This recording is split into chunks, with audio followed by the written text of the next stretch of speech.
Alors quittons un instant la ville pour parcourir maintenant la grande plaine de la Beauce. C'est une région agricole particulièrement riche. Plus de 4000 exploitations produisent 2,5 millions de tonnes de céréales, dont la moitié s'exporte. Mathieu Dupont et Franck Ortega ont suivi un agriculteur de la région qui nous fait découvrir son métier, ses contraintes. C'est un métier difficile, regardez. Entre blé et maïs, décollage immédiat au milieu des champs à bord d'un ULM. C'est parti, virage à gauche. Rien de mieux pour survoler la ville. Ça c'est Chartres et son agglomération, encore une fois, parce que on voit la cathédrale et puis on voit toute l'agglomération chartraine. Mais il suffit alors d'un petit virage à droite pour comprendre.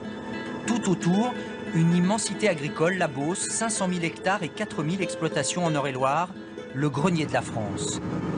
Alors en Beauce, on peut retenir que 80% de la surface, c'est des céréales, donc blé, orge, maïs. On trouve aussi des pommes de terre et les agriculteurs sont là pour produire, pour nous nourrir.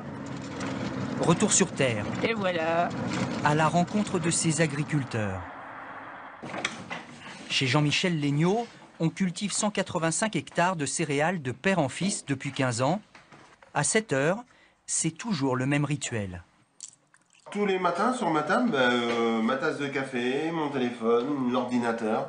Et entre 2 tasses de café, je regarde la météo, les cours de la bourse, le cours des grains pour savoir comment ça a évolué par rapport à la veille.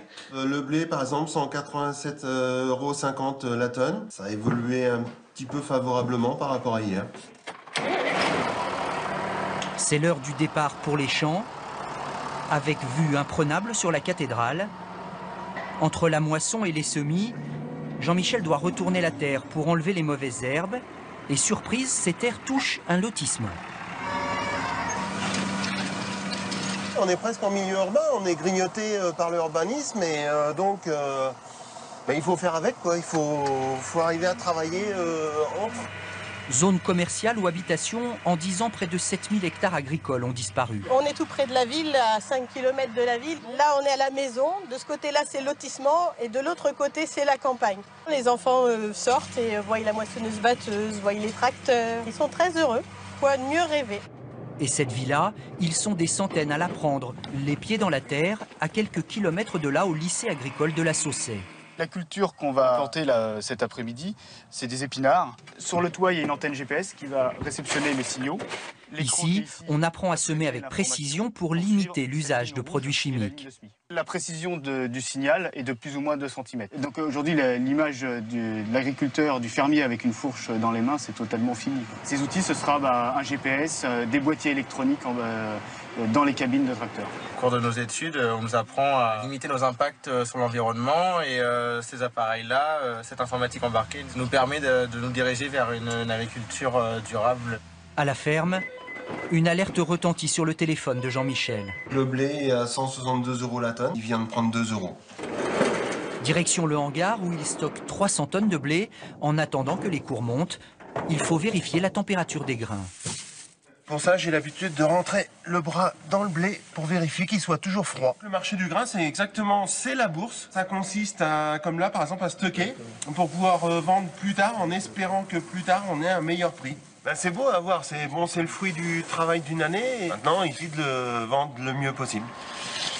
En attendant, pas très loin, d'autres ont décidé de se diversifier. La nouvelle brasserie est en route. Ici, l'orge se transforme en bière et les hangars en brasserie. Une activité qui désormais dépasse même l'agriculture. Dans un milieu économique qui est relativement incertain, une agriculture qui ne sait pas trop sur quel pied danser. On a quelque chose de beaucoup plus sûr d'un point de vue économique. C'est très important de se diversifier pour que tout le monde puisse rester à travailler en famille. Voilà. Sinon, avec que l'exploitation agricole, on n'aurait pas pu garder les 2 enfants au niveau de cette exploitation. Il est 20 h, Jean-Michel est de retour chez lui, mais qui a dit que la journée était finie ? Il faut vérifier tout le courrier qui arrive aujourd'hui, les factures qui sont arrivées aujourd'hui, les avis d'imposition foncière qui sont déjà arrivés. Ça fait toujours plaisir. Quand l'État pense à nous, ça fait toujours plaisir. Plus que quelques petites heures de sommeil, et Jean-Michel sera de nouveau assis sur son tracteur.